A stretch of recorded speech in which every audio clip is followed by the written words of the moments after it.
Salve Maria, viva Cristo Rei. Com muita alegria, né, que a gente volta a gravar mais uma aula.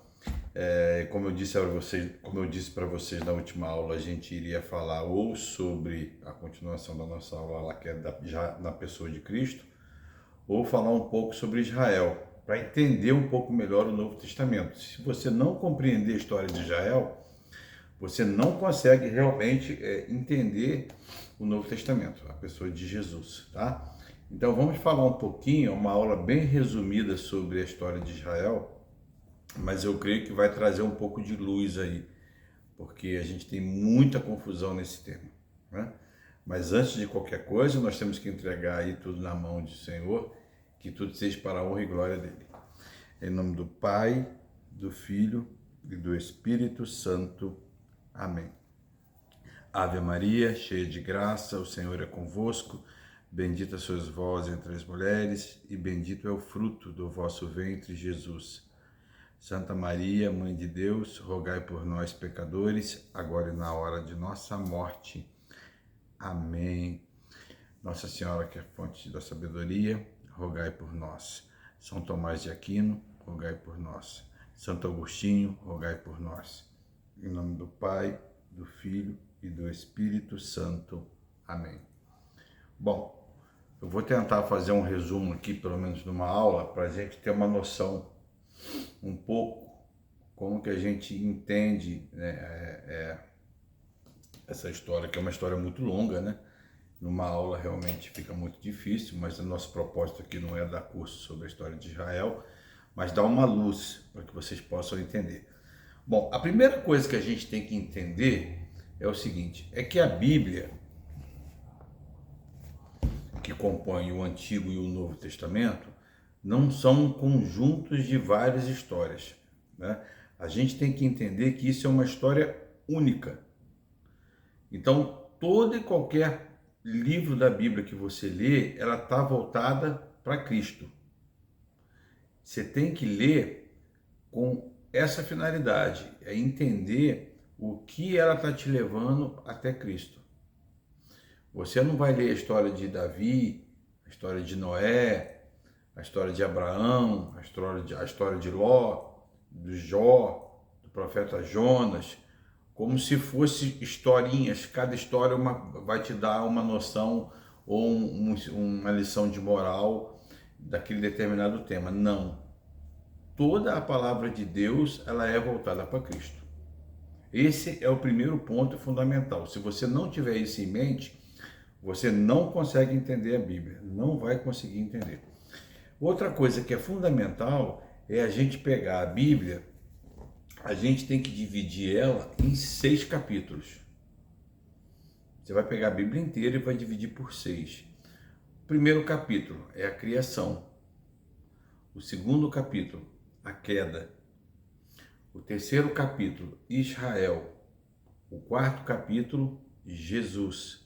O quinto capítulo, igreja. E o sexto capítulo, a consumação. Então, toda a Bíblia se resume nesses 6 capítulos. Hoje, nós estamos vivendo no quinto capítulo, que é a igreja. Só falta agora se realizar, completar o número dos eleitos para chegar à consumação. Quando será? Ninguém sabe. Está na vontade de Deus Pai. Só Ele sabe. Hoje é só a Trindade, né, que está lá reunida, que sabe. Tendo isso em mente, fica mais fácil de você, quando pegar uma história tipo de Davi, de Abraão, o que isso nos remete, né, a Cristo. O que ela está nos mostrando? Esse é o fator principal. Bom, mas vamos começar então lá em Gênesis, né? Bom, a gente tem que entender que basicamente Gênesis está nos mostrando a formação do povo de Israel.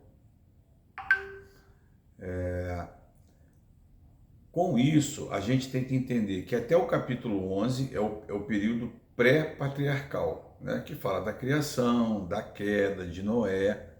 Esse é o período pré-patriarcal, até o capítulo 11.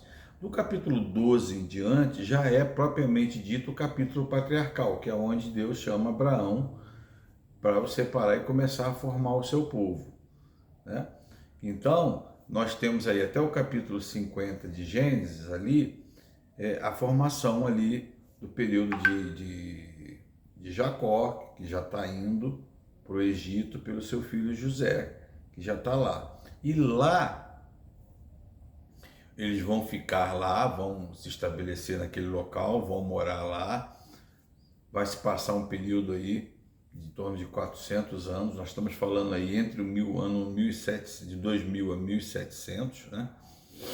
E nesses 400 anos, até realmente eles ficarem, vão passar o faraó, né? E eles vão ficar escravizados lá. Aí aparece Moisés, né? Que é o libertador lá do povo de Israel. É uma história muito bonita, todo mundo já conhece, já viram diversos filmes aí de Moisés.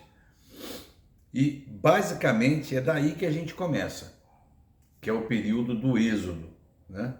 Que vai narrando toda a história de Israel, que por volta do ano de 1250, o ideal é vocês fazerem uma linha do tempo, tá? Eu até fiz uma linha do tempo, porque você tendo a linha do tempo, é muito mais fácil de você compreender. Então a gente tem lá do Êxodo de 1250. Acabando o Pentateuco, né, que a gente tem lá o Levítico, que são as leis, o livro das leis. Uma coisa importante que vocês podem compreender também é o seguinte: nós temos lá 3 leis, a lei moral, a lei sacerdotal e a lei civil. A lei sacerdotal e a lei civil, elas não são mais vinculantes para nós, somente a lei moral, ok? Então, quando você lê, você vai ver ela, mas não significa que elas não sejam importantes. A gente sempre tira um ou outro ensinamento dessas leis, entendeu? Para compreender um pouco melhor. Mas vinculante para nós hoje é a lei moral. Isso é um ponto importante que vocês devem gravar. Já nos números, vai falar do recenseamento, né? Do povo de Israel, das 12 tribos, que Jacó teve 12 filhos. Esses 12 filhos formaram as 12 tribos. Quando o faraó liberou eles para eles irem embora, eles foram cada um na sua tribo, né? Formando lá. E essa peregrinação no deserto, que é o que o Números conta. Depois vem Deuteronômio, que já mostra ali o final da morte de Moisés, e eles estão para entrar na Terra Prometida, certo? Josué, o livro de Josué vai falar um pouco dessa luta para a tomada da Terra Prometida contra os povos inimigos de Deus que estavam ali habitando. E basicamente o que eu quero começar agora com vocês, que é o fundamental, é Juízes. Juízes nós vamos ter por volta de 200 anos. O povo de Israel, nesse momento, ele não tinha rei, tá?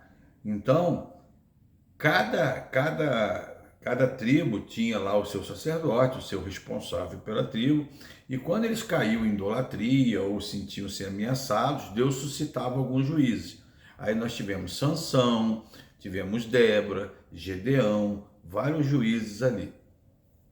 Mas o importante de vocês entenderem é isso: eles viviam basicamente para a subsistência, que era a parte econômica deles. Eles não tinham rei, só tinham juízes. E com o desenrolar do tempo, houve uma decadência.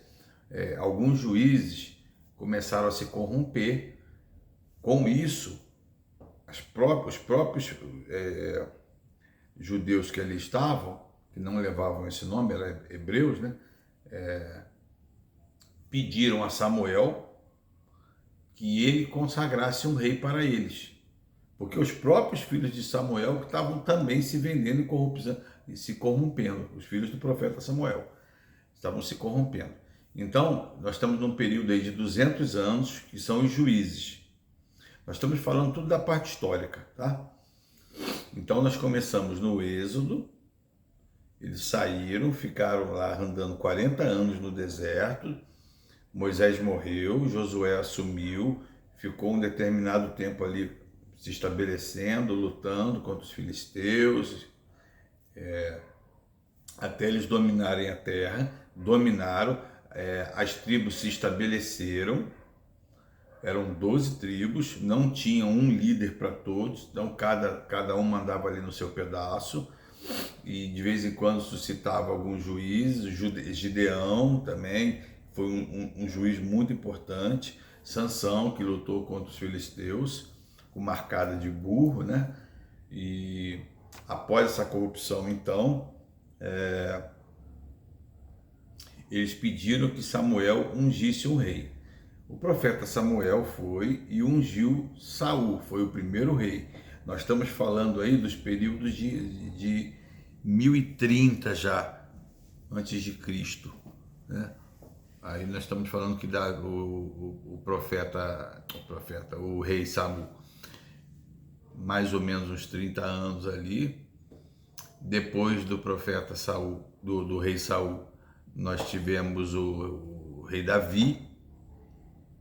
Depois do rei Davi, o rei Salomão. Bom, no rei Salomão acontece uma coisa muito importante, que é a construção do templo. Até então eles não tinham templo, tá?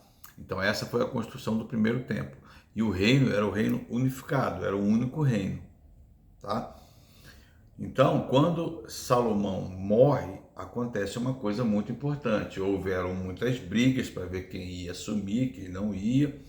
Com isso, o reino de Israel foi dividido em reino do norte e reino do sul. O reino do norte se chamava Israel, o reino do sul se chamava Judá. E daí que vem o nome judeu, tá? Do reino do sul, de Judá. Bom, e acontecem algumas coisas importantes.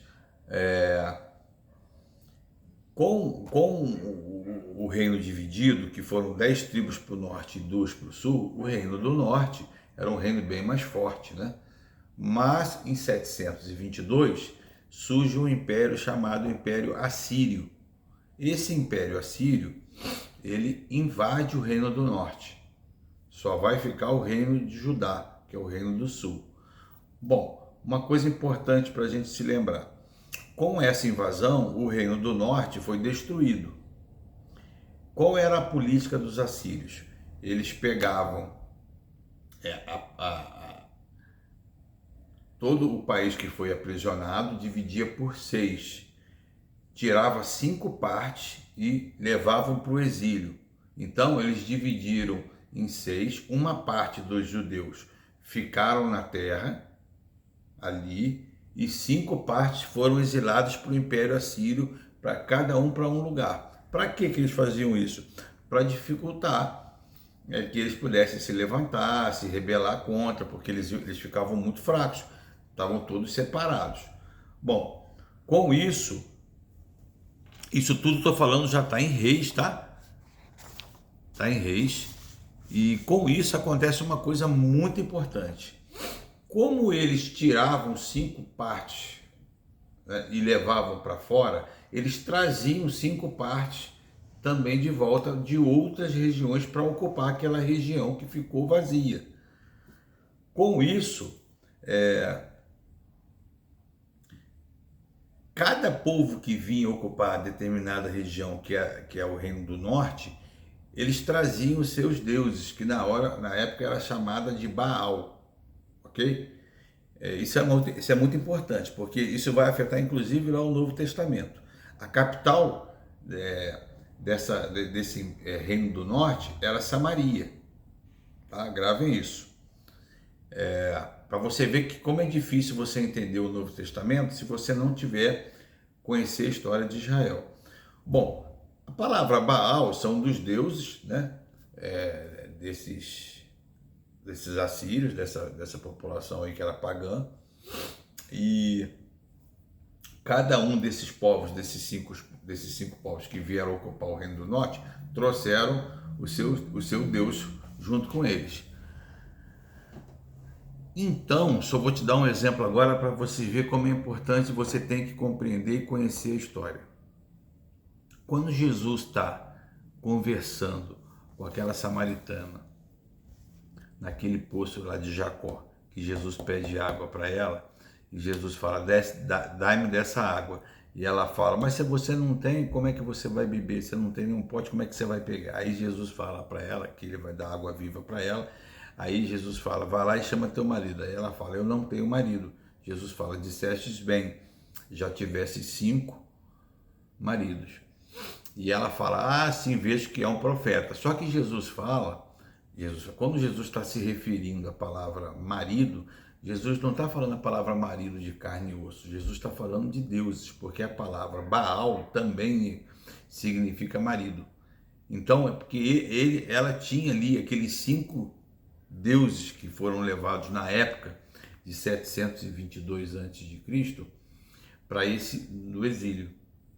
Aí por aí você vê que como é importante você conhecer a história de Israel para você compreender realmente o que estava acontecendo no Novo Testamento. Bom, então, só recapitulando, em 722 os assírios fizeram a destruição do Reino do Norte, levaram 5 partes embora, trouxeram 5 partes diferentes, estabeleceram ali, e eles ali, ficou uma parte de judeu ali.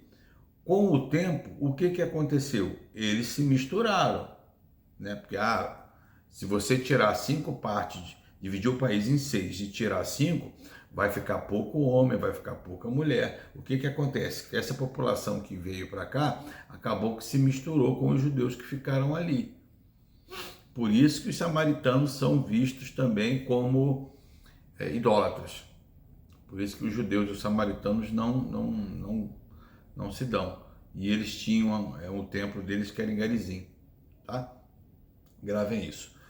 Com essa queda do reino de Israel do norte, só ficou o reino do sul, que era um reino bem menor, mas estava ali, firme e forte. A capital do reino do sul era qual? Jerusalém. Ok?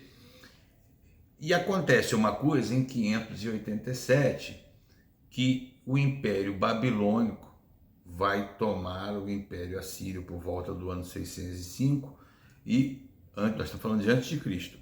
E no ano 597 começa a fazer o cerco em Jerusalém. Em 586 eles entram e destroem o templo. Israel fica sem o templo. No primeiro exílio, eles levam principalmente o rei, que era o rei Sedecias, né? E não era Sedecias, não, Sedecias foi no segundo exílio. Levam os sacerdotes e o rei que estava ali, que agora me falha o nome, e leva para o exílio. A maioria da população ficou ali, mas quem comandava eram os babilônios, tá? Bom, no segundo exílio, que nós estamos falando aí do ano 588, passado em torno de 10 anos, o rei Sedecias suspende, pagando porque os babilônios deixaram a população básica ficar ali no intuito de que eles pagassem os impostos e os tributos para poderem continuar livres e poder fazer o seu culto. O rei Sedecias suspendeu o pagamento desses tributos. O que aconteceu? Os babilônios vieram e fizeram um segundo exílio muito forte. Levaram basicamente todo mundo. Deixou uma pequena parte ali. E levou inclusive o profeta, que na época era o profeta Ezequiel, né? Ele também foi exilado, ele era um sacerdote e também foi exilado nessa época aí. E eles destruíram o templo. Bom, por aqui você vê então que no ano 722 destruiu o Reino do Norte, no ano 586 destruiu o Reino do Sul, que era Judá, e eles foram exilados.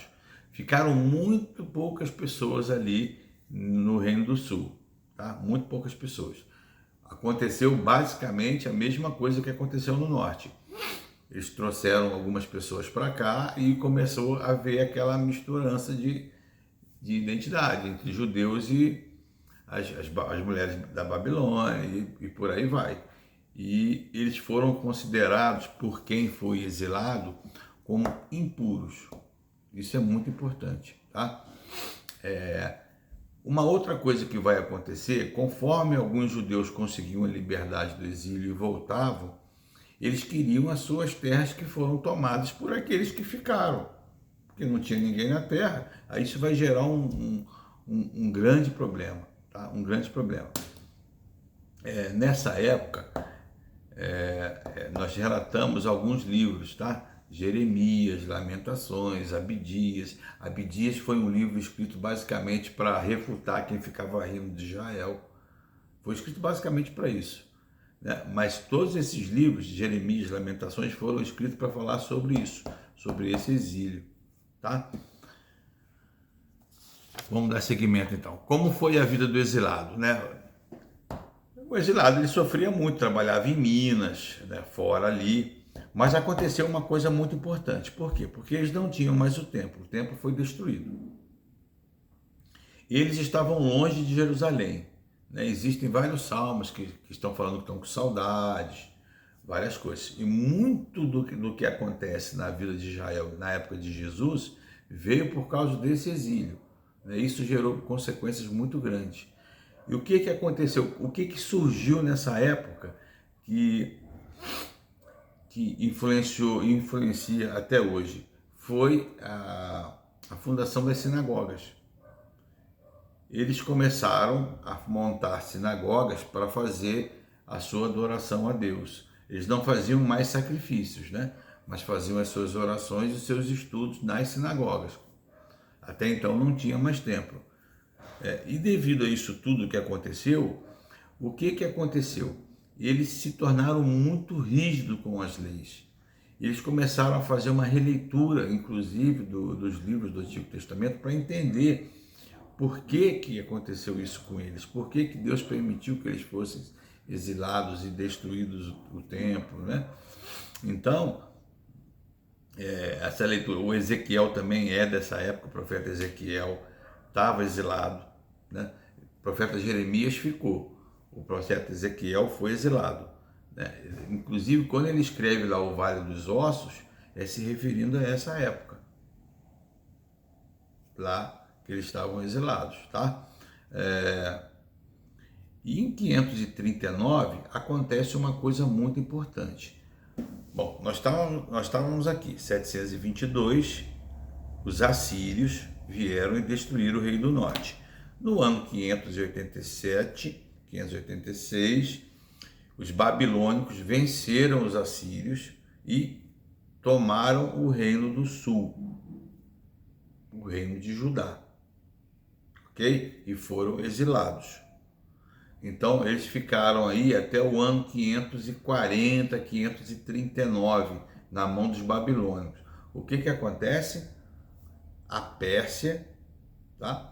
Do rei Ciro, toma a Babilônia e solta um edito liberando os judeus para voltarem para suas terras. Mas tem um porém, eles vão voltar, mas vão ter que ficar pagando tributo. Eles têm que pagar para eles terem liberdade religiosa. Não é que simplesmente eles vão voltar e vai ficar por isso mesmo e vão ocupar o país deles. Então ele solta um decreto, o rei Ciro, liberando os judeus para voltarem, para poderem pagar os seus tributos. E o que acontece? Eles reconstroem o templo. Reconstrói o templo com a permissão dos persas, né? E cria-se então a lei do puro e do impuro.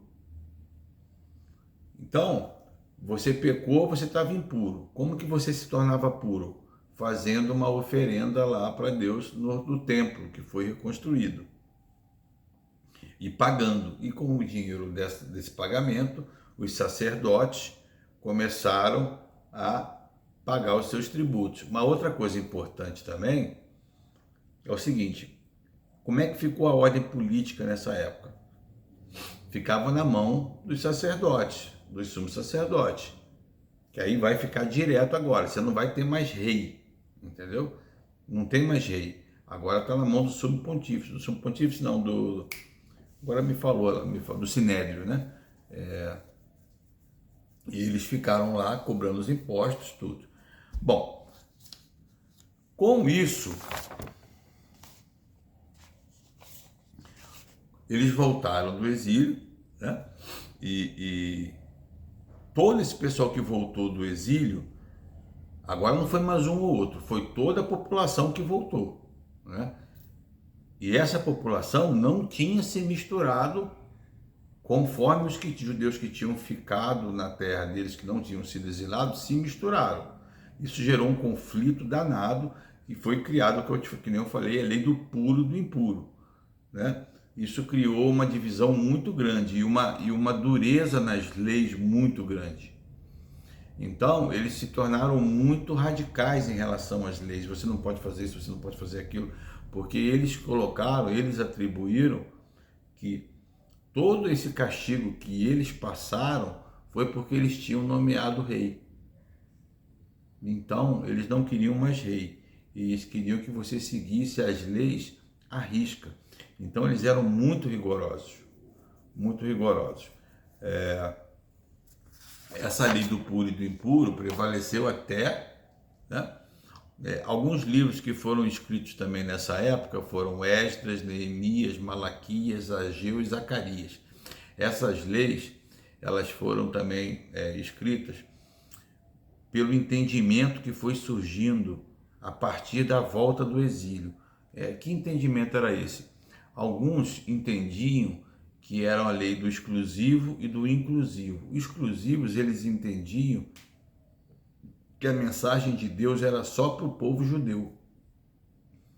E os inclusos entendiam que a lei era para todos, não só para os judeus. Então, alguns livros foram escritos nessa intenção de exclusivos. Quer ver? Esdras, Malaquias, Ageu e Zacarias. Eles foram escritos com essa visão de exclusivos, tá? E os inclusivos foram Joel, profeta Joel, Ruth, Jonas, Jó e Cânticos.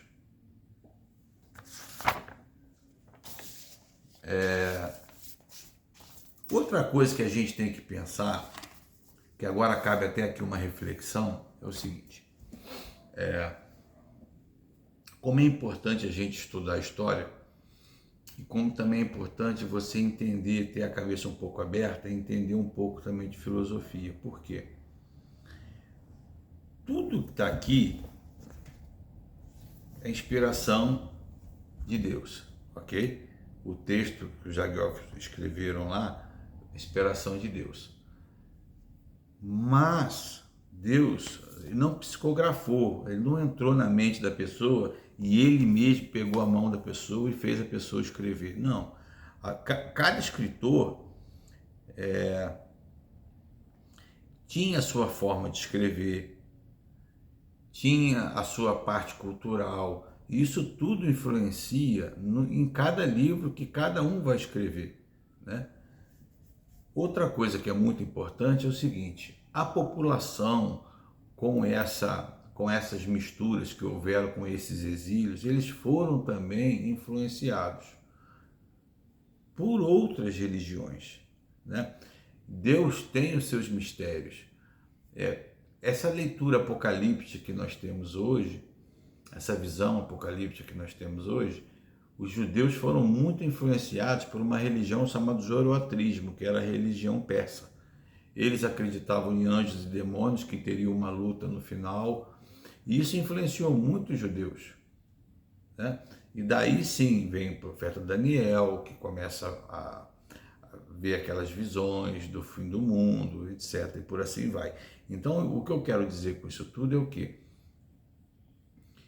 Que tudo é influenciado, tudo foi influenciado, e tudo foi com o assentimento e a vontade de Deus. Tudo que está escrito aqui tem a inerrância e tem a inspiração divina, mas não significa que o povo de Israel não foi influenciado. Claro que foi influenciado. E eles escreviam, conforme eu falei para vocês aqui, que tinha essa visão do puro, do impuro, do inclusivo e do exclusivo. Isso tudo foi influência deles. Então, se você não tiver isso em mente, você não entende. Bom, então eles ficaram né, do ano de 539, por volta do ano 300. Eu não estou me referindo muito certo à data, tá? Pode ser um ano a mais ou um ano a menos. Por volta do ano 330, o que que acontece? Surgem os macedônios. Você lembra aqueles filmes que tem lá o 300? Foi nessa época que a gente está falando aqui, que Alexandre o Grande, ele invade a Pérsia, toma tudo. E o que que isso acarreta? Qual era a visão dos gregos? Eles implantavam toda a cultura deles. E era uma cultura muito rica, né? Com a sua filosofia, com o seu teatro. O teatro grego era muito forte. Eles impuseram também a língua grega.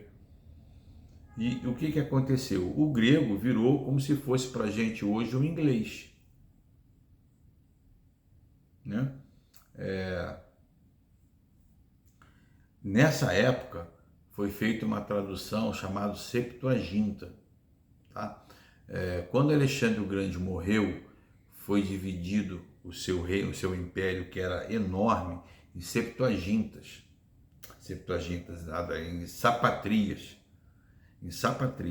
que é a mesma coisa que estados, tá? E os seus generais, cada um ficou com uma parte. Quando ele morreu, foi dividido. No Egito ficou Ptolomeu, né? E esse Ptolomeu tinha Alexandria, que era a capital lá. Eles tinham uma grande biblioteca, uma das maiores do mundo, que depois veio pegar fogo, uma pena. Ele queria ter todos os melhores livros ali. Então, o que que ele enviou? Um enviado lá para Jerusalém, tá? Solicitando que os judeus enviassem os melhores sábios que eles tivessem para fazer a tradução do Antigo Testamento. Aí os sábios vieram, eles botaram 70, uns falam 70, outros 72, por isso que é Septuaginta, tá?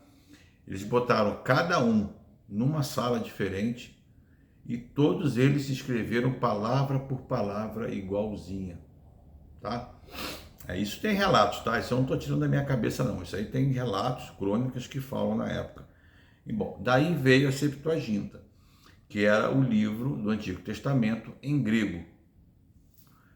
Isso, na época dos apóstolos, era a Bíblia utilizada. Se você pegar o Antigo Testamento, o Novo Testamento, você vai ver que quando os apóstolos citam alguma passagem do Antigo Testamento, eles estão falando da Septuaginta.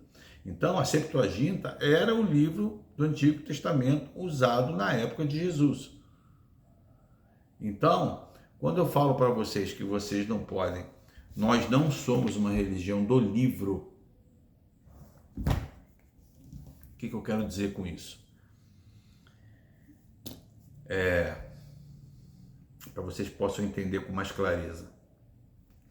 Deus, ele nos revelou, ele se revelou através de seus profetas, né? Até chegar a Jesus.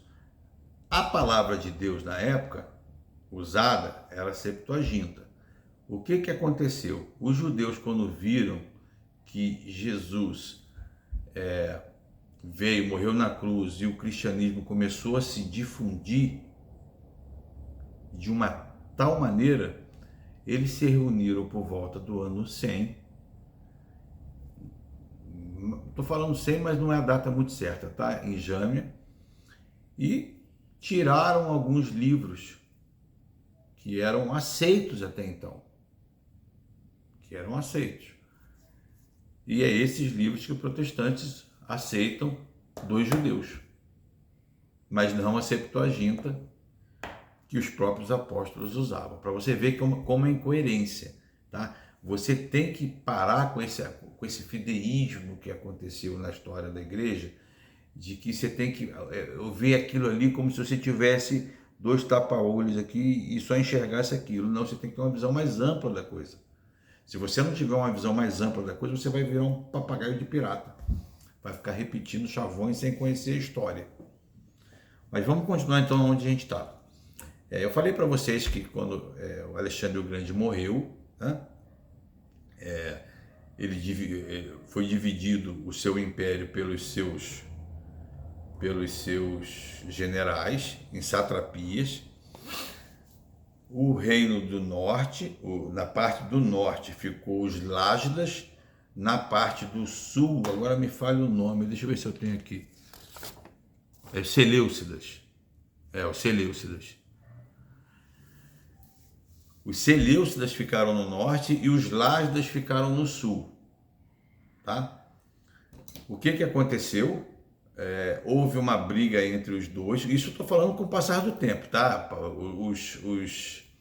Os Lágidas ficaram ali, pelo menos ali, uns 100 anos, tomando conta ali, cobraram muito dos judeus, obrigaram eles a falar a língua grega, toda a cultura, os teatros, bom, enfim, houve a helenização, por isso que eles falam que é o período helênico, né? Mas aí vieram depois os Seleucidas, que ficavam no norte, os Lágidas no sul. Tudo era grego, tá? Dos generais do antigo Alexandre o Grande, da Macedônia. Eles vieram e derrotaram os Lágidas e tomaram conta. Só que esses Seleucidas, eles eram muito radicais. E o que eles fizeram? Você lembra que eu falei para vocês que tinha a lei do puro e do impuro? Eles fizeram coisas horríveis dentro do templo. Você sabe que os judeus, e também tem essa seita aí, os adventistas do sétimo dia, que guardam o sábado até hoje, que é outro erro também, e não comem carne de porco. Os judeus não comem carne de porco até hoje, né? O que eles fizeram? Eles sacrificaram porcos no templo. Os judeus ficaram furiosos. Furiosos. O que aconteceu? Eles se revoltaram. É o que conta a história de Macabeus. Bom, Macabeus vem de Macaba, que é martelo. Eles lutavam contra os gregos com martelo, só na base da martelada. Bom, e eles venceram, né, os Seleucidas. Conclusão, tornou-se o reino o período dos Asmoneus, né? São hebreus, tá? São judeus. Eles ficaram ali tomando conta de Israel, não tinham reis, tá? Não tinham juízes, ele era aquela parte, os sacerdotes tomavam conta, tinha o sinédrio, fizeram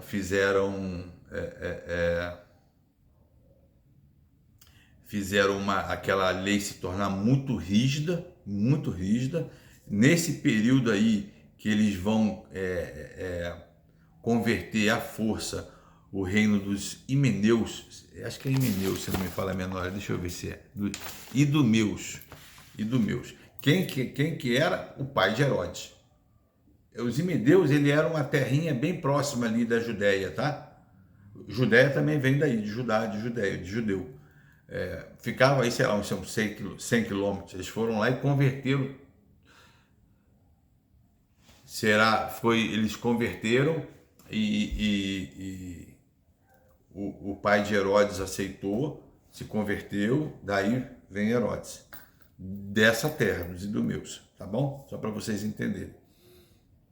Bom, o que acontece? Eles ficaram tomando conta ali até por volta do ano 63.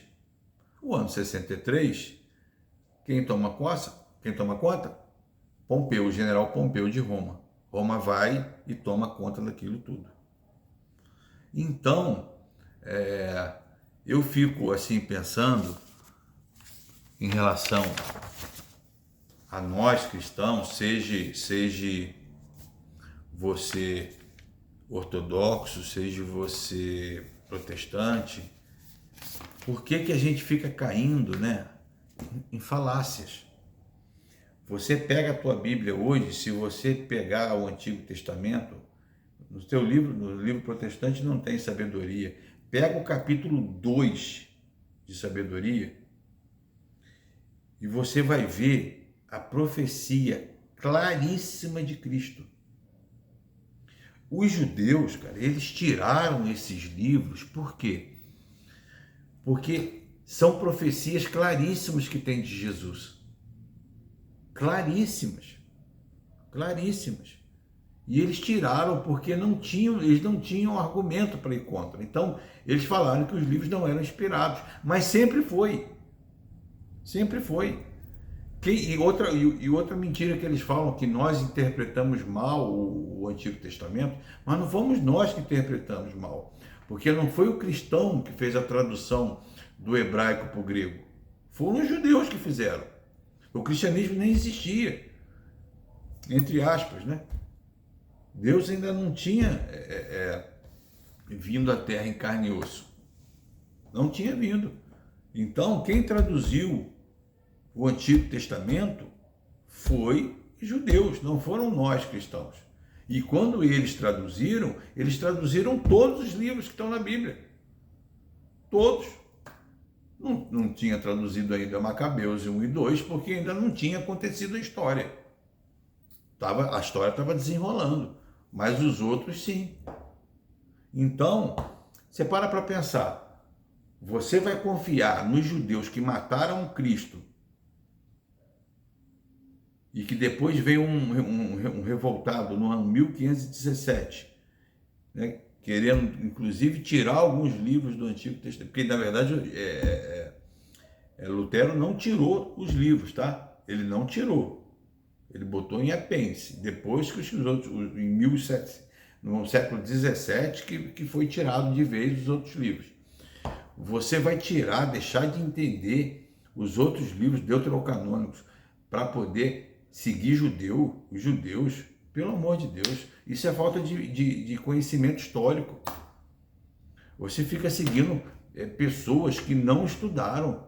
Você pode ler a Bíblia e decorar ela de ponta cabeça, todos os versículos, mas se você não tiver uma visão ampla da coisa, você vai virar um papagaio de pirata, você vai ficar repetindo versículos, chavão. E não é isso que é conhecer a Bíblia, isso não é conhecer a Bíblia. Porque a Bíblia ela não é um manual dogmático. Não está tudo ali escrito claramente para você entender. Nós precisamos da igreja para ela mostrar. A Bíblia contém tudo que é necessário para a salvação. Toda causa material, mas não formal, que nem acreditam os protestantes, que está tudo escrito claramente. Não está. Eu te mostro várias passagens aqui que, se não tiver o magistério da igreja, você não consegue entender. Daí os dogmas da igreja emergem. Desse entendimento da história, da cultura, da palavra de Deus, da tradição, é disso tudo, né? Então, eu queria deixar para vocês entenderem como é importante você conhecer um pouco da história. Bom, então vamos lá. Êxodo, período tribal, que é o período de juízes. Nós saímos dos juízes, viemos para o período dos reis. Era um único reino, com Saul, Davi e Salomão. Salomão morreu, dividiu em dois, Reino do Norte, Reino do Sul, tá? O Reino do Norte acabou no ano 722, continuou o Reino do Sul. O Reino do Norte foi feito exílio, foi trazido população para cá, ficou o reino misturou com os judeus, ficaram os samaritanos, tá? Ficou o Reino do Sul. O Império Babilônico venceu os assírios no ano 586, tomou o Reino do Sul, destruiu o templo, levou exilado, levou eles para o exílio, ficou uma pequena parcela ali que se misturou também com as mulheres babilônicas e os homens babilônicos, se misturaram com os judeus. Quando eles foram libertados pelos persas, no ano 539, que venceram os babilônicos, o rei Ciro, isso é dito, tá? Inclusive está na Bíblia. Eles voltaram do exílio, na condição de pagar impostos, voltaram, tomaram a terra. Foi visto aquela rigidez nas leis, a lei do puro e do impuro, porque eles acreditavam que quem ficou e se misturou com pessoas que não eram judeus. Eles eram impuros, tá? Depois, passado esse período aí, foi feita a reconstrução do templo. Eles reconstruíram o templo, pagavam impostos lá para os persas. Depois dos persas vieram os gregos, por volta do ano 330, tomaram tudo ali. Foi o período de helenização, a língua grega virou a língua do inglês, basicamente. Foi quando Alexandre o Grande morreu, foram divididos o império em vários pontos. Ficou o reino de baixo do Egito, que era Ptolomeu, o de cima com os Seleucidas, né? Um dominava o outro, depois houveram uma briga entre os dois, os Seleucidas tomaram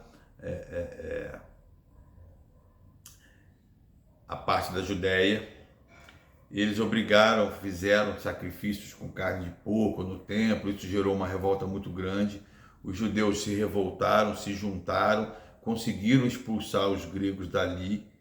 Esse período foi o período dos Asmoneus, tá? Que foi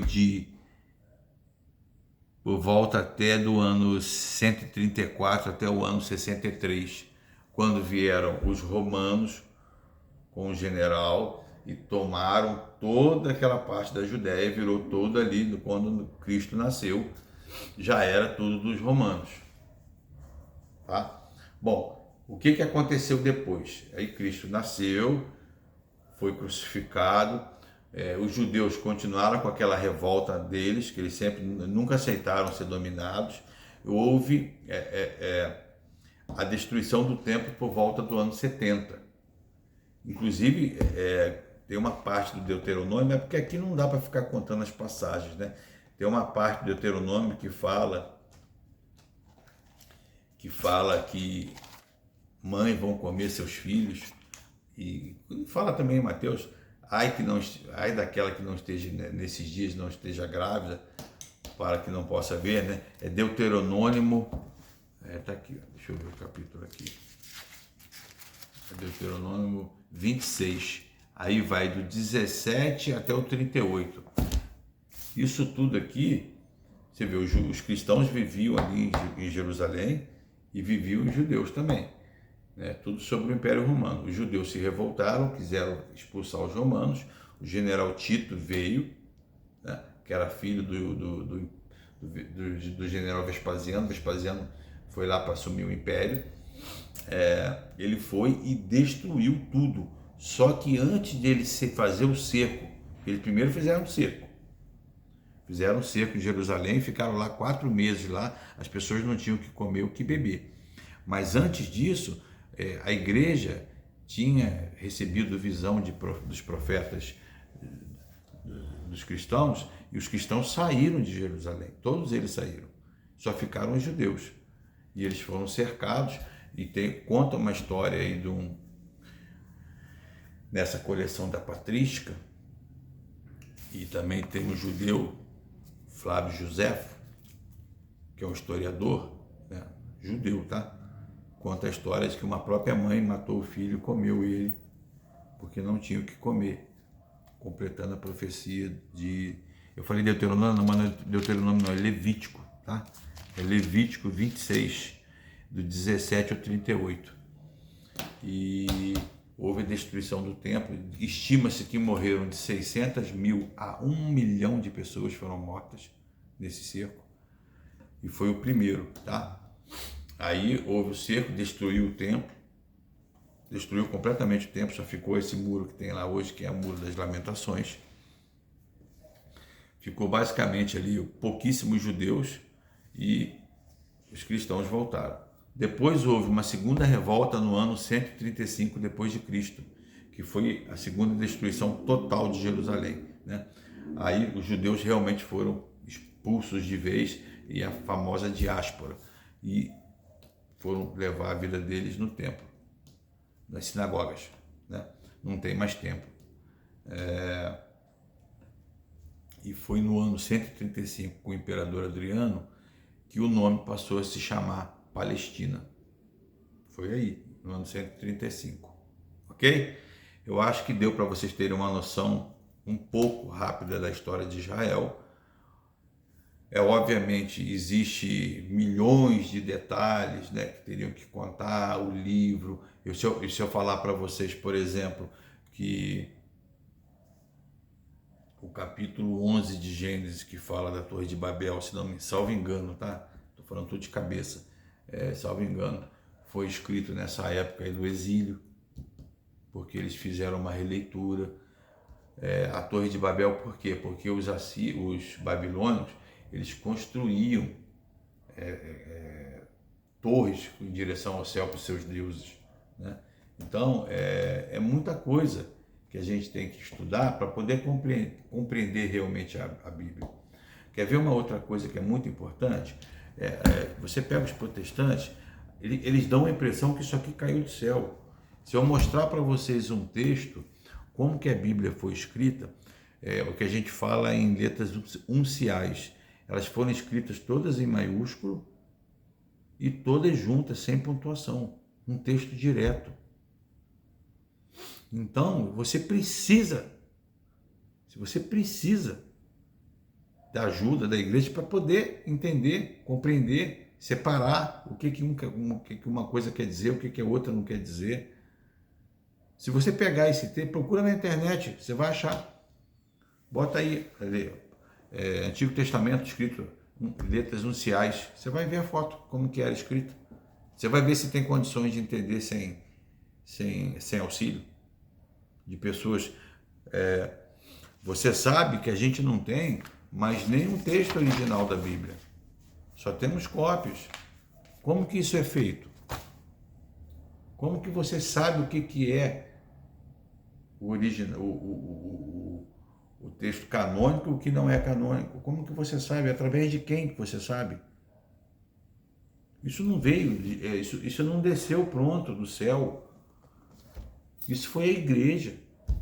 Foi a igreja. Sem a igreja, você não tem a Bíblia. Você não tem cristianismo sem a igreja. Entendeu? Aí você fica seguindo pessoas que não têm a menor condição de ser um líder e fica te falando uma porção de coisa e você não consegue abrir, é temerário. É você botar a sua alma em risco.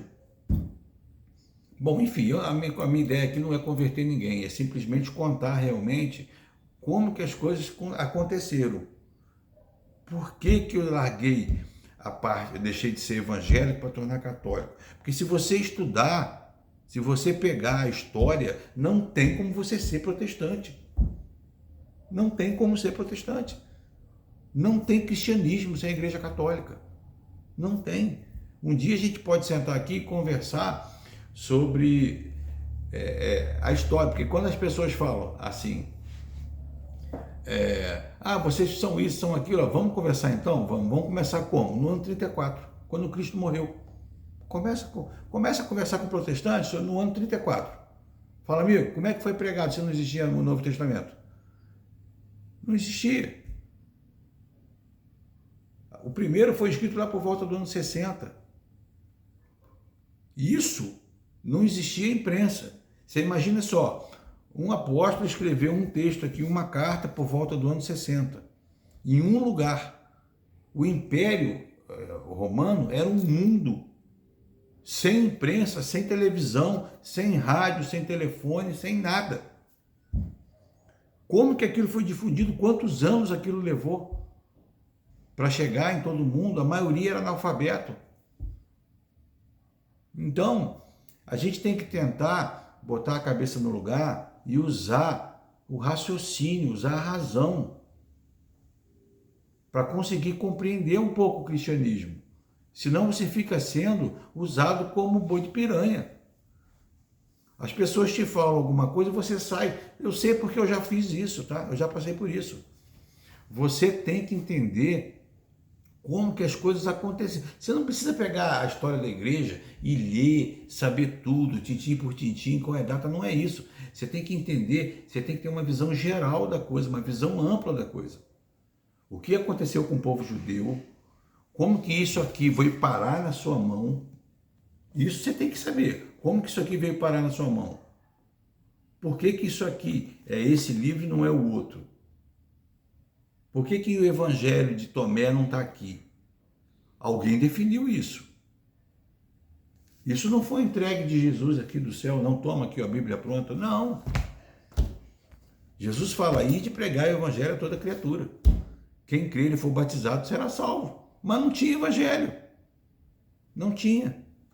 Você vai pegar lá em Emaús, lá, os próprios judeus não conseguiam ver as passagens que profetizavam a vinda de Cristo.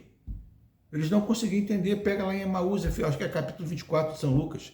Pega lá, vai ler. Que Jesus caminhando com eles, Jesus falava para eles, explicando, passando. Jesus fala claramente ali, passando pelos livros do Antigo Testamento, explicando por que que aquilo tinha que acontecer.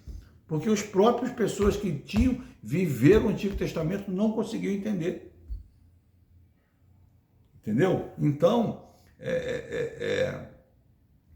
houve a necessidade de se fundar uma instituição chamada igreja.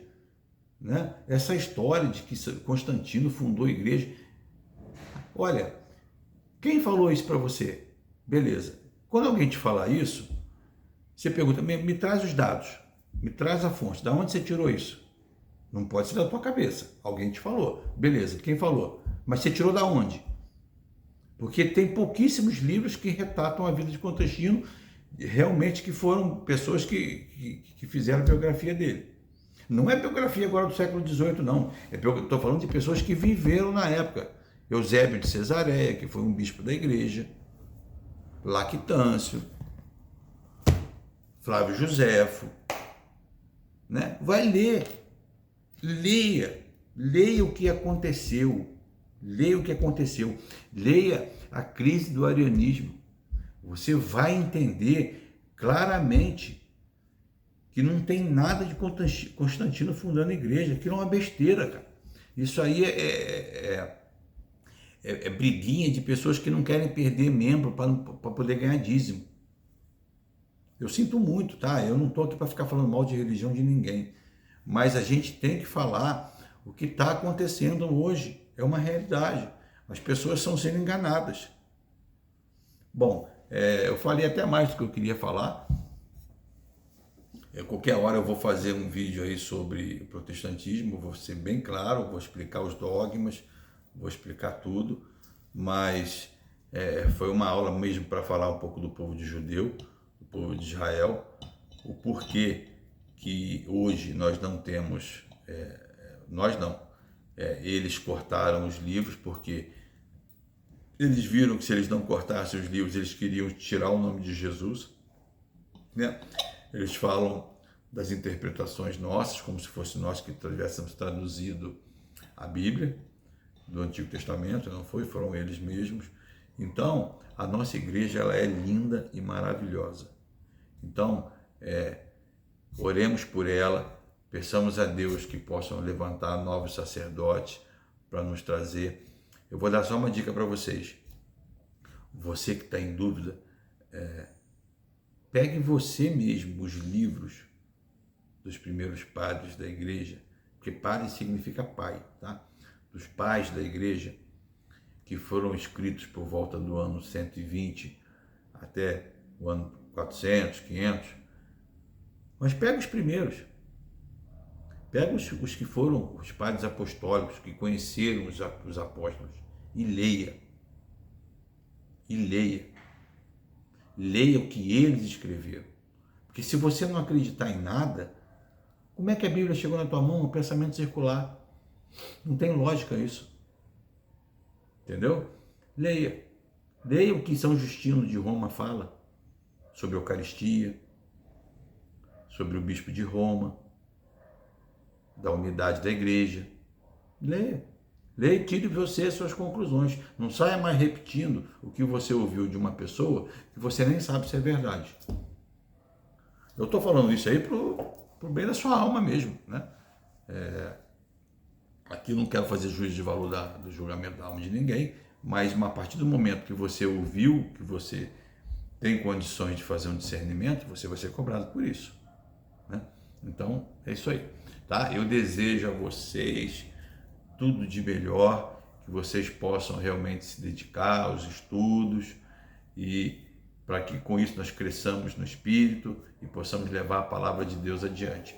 Nós já fechamos 1 hora de aula, espero que tenha sido de bom uso para vocês, um pouco da história de Israel. Eu estou aqui, qualquer coisa que vocês quiserem é só me mandar mensagem, tá? Um grande abraço.